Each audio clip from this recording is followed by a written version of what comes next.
Elections आते ही कई तरह के कैरेक्टर्स नमूदार हो जाते हैं।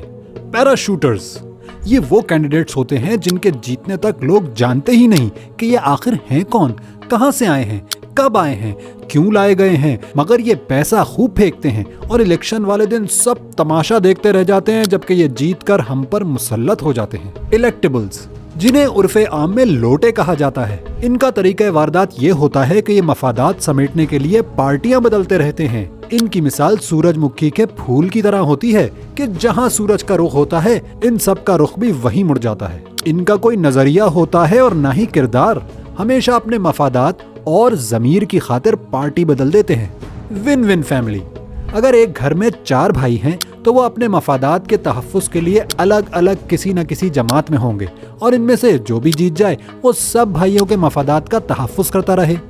पार्टी लीडर रिलेटिव्स, जिनकी कुल काबिलियत ही किसी सियासी लीडर का रिश्तेदार होना होती है, ये अवाम के दरमियान नहीं रहे होते, इसलिए इनके मसाइल को भी ये नहीं जानते और यूं असेंबली में पहुंचकर सिर्फ अपने सियासी खानदान के मफादात का तहफ़्फ़ुज़ करते हैं। एटीएम्स, ये मखलूक पोलिंग डे के अगले ही दिन एक्टिव हो जाती है, पैसों से भरे ब्रीफकेस लेकर निकलती है, अपने प्राइवेट हेलीकॉप्टर्स इधर से उधर उड़ाती है और आजाद उम्मीदवारों को खरीद कर किंग्स पार्टी में शामिल करवाती है। लेकिन याद रखिए, ये जितना पैसा इस मौके पर लगाते हैं ना, इससे कई गुना आटा, चीनी और दूसरे स्कैंडल्स के जरिए कमा भी लेते हैं। इन सब लोगों का धंधा तो पिछले 76 सालों से बड़ी कामयाबी से जारी है, लेकिन वोटर्स मुसलसल धोखा खाते रहे हैं और हर तरह का अजाब सह चुके हैं। इस बार भी ये सब मुख्तलिफ पार्टियों के निशान पर और आजाद उम्मीदवारों की हैसियत से हमारे सामने आएंगे। हमें बाजार से कोई फल लेना हो तो इसको 10 मर्तबा देखते हैं कि कहीं कोई दाग ना हो,